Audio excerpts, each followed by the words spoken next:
Hi guys, welcome to another episode of the Lifelong Gunner podcast. Guys, hit that like and subscribe button. So let's go into this Arsenal versus Wolves Premier League game today. First versus 20th, guys. Um, in the predicted 11 video I did, I predicted that we should have changed the players. So I felt like, a 20th players team. I know this is the Premier League, but having seen them play, having seen their wins, draws, and losses, having seen how many goals they conceded, having seen the depth of our squad, knowing that we have a derby on the horizon, knowing that we're going to soon have to jump into some difficult Champions League games soon enough. I say, yo, let's change things around. There are players who played recently, albeit Wigan, but still, I think throughout the season have shown that they're competent enough to be given a greater role.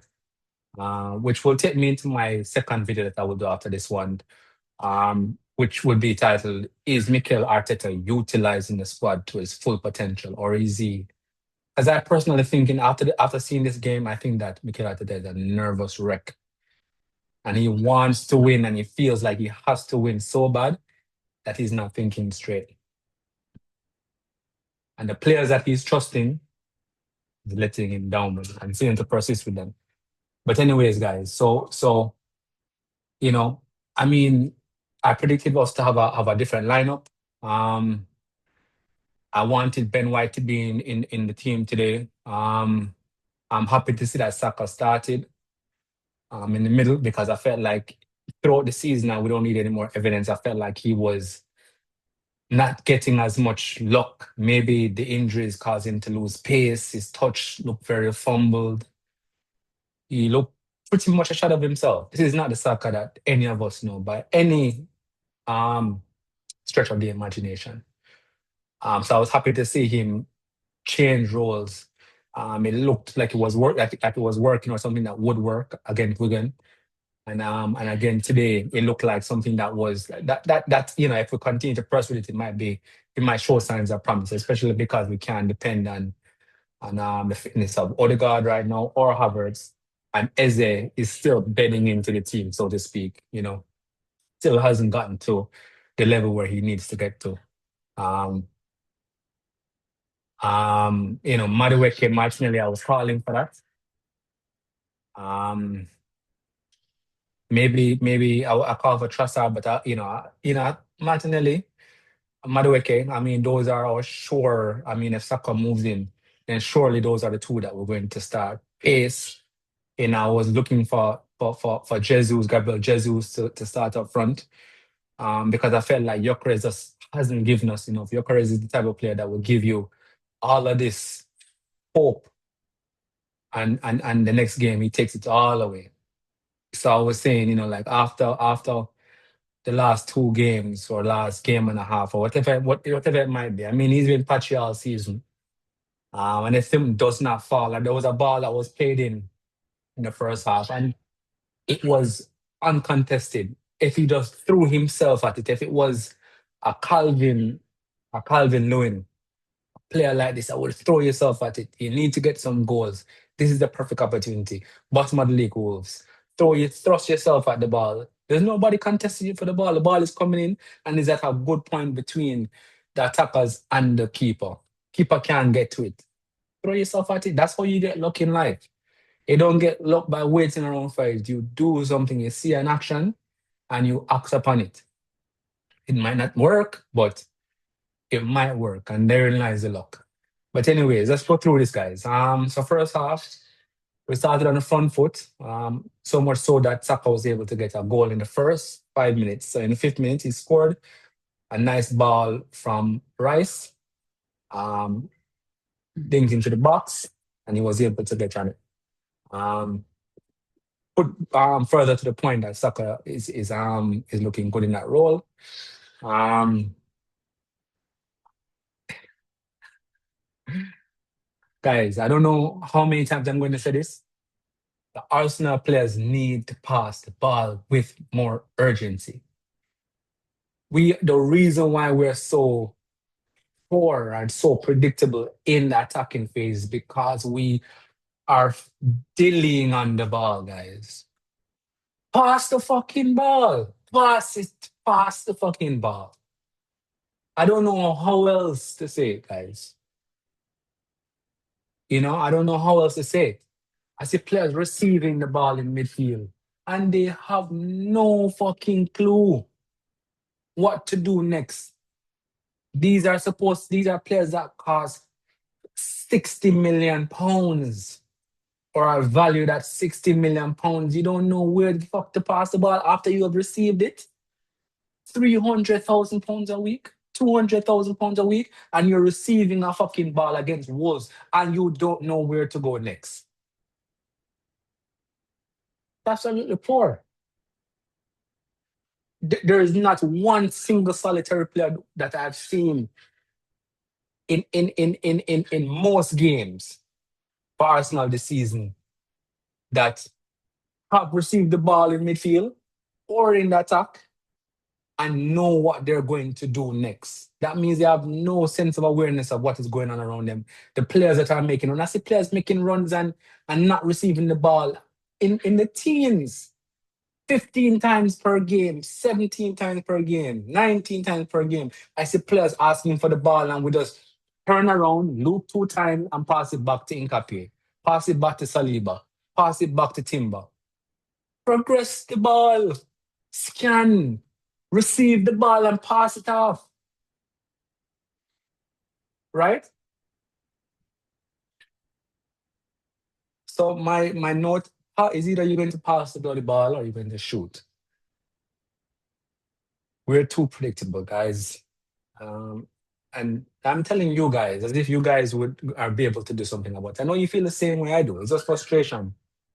Obviously, I don't like making videos like this, but like when it is so abysmal, when it is so horrendous, when it lacks any kind of, you know, potency, whatever. Second half, guys. So we ended the first half on the back leg and the back foot. Began the second half on the back foot.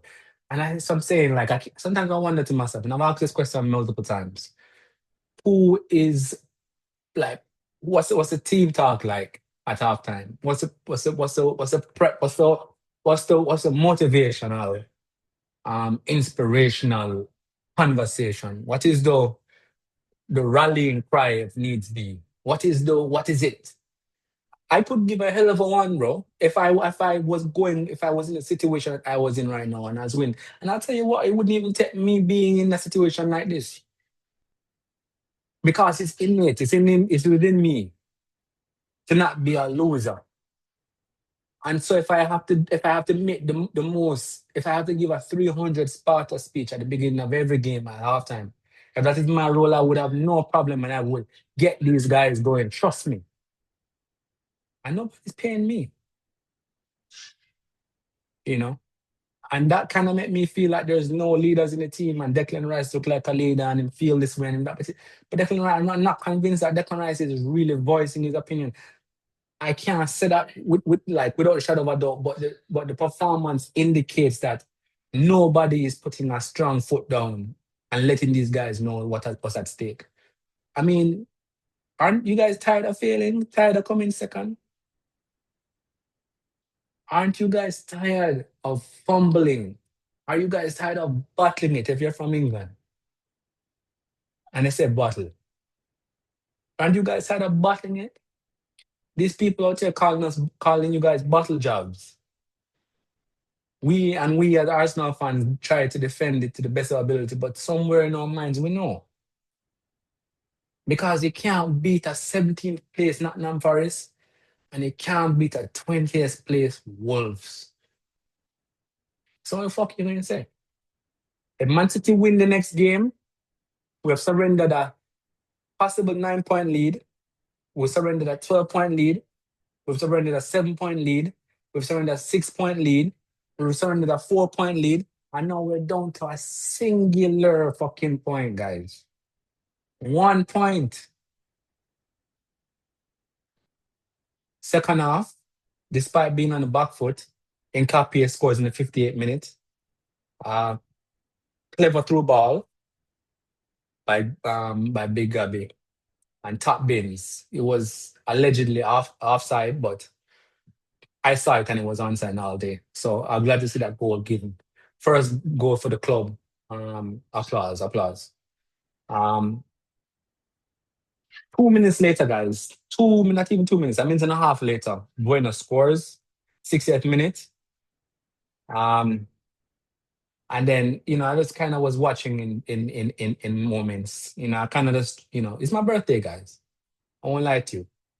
So I was just like, yo, after that, I was just like, yo, I was just watching because I was like, yo, these guys, the body language of these guys, we have Gabriel Jesus and Eze on the bench laughing, and they come on and they might as well have just continued laughing because they did fuck all. And then they scored. And I have to say that first Wolves goal was very, very, very good. And the second Wolves goal, I can't even remember it. I just stopped caring. 2-2, and the game was done. I know Trossard came on the field and I saw him come off the field. I saw Calafiori come on and I don't know what difference any of it made. I know the last goal that what was scored by Wolves. It the keeper jumped for it, missed the two players on the line, Calafiori being one, and the ball came up Calafiori and went in the back of the net. Anyways, um, guys, God help us. City will win, and we will be 1 point ahead. Um, guys, I was hoping that we would have changed the team today. What's the deal with playing Rice and Zubimendi against Wolves when we should have rested one of them? It's Wolves, 20th place Wolves. We have one win for the entire season. We're 27 games in, and they have one win. We're at the time 26 games, one win. You know what I mean, guys? Why not play Eze and Saka in midfield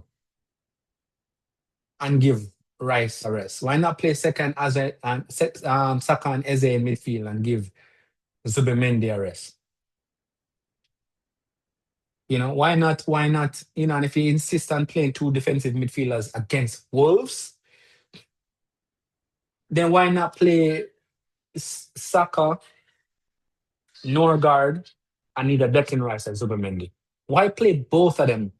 And we need, and that is our most vulnerable part of our team. The guys they're so knackered, bro. They're so knackered. You know, why start your careers when Jesus is on the field? I would have started Jesus.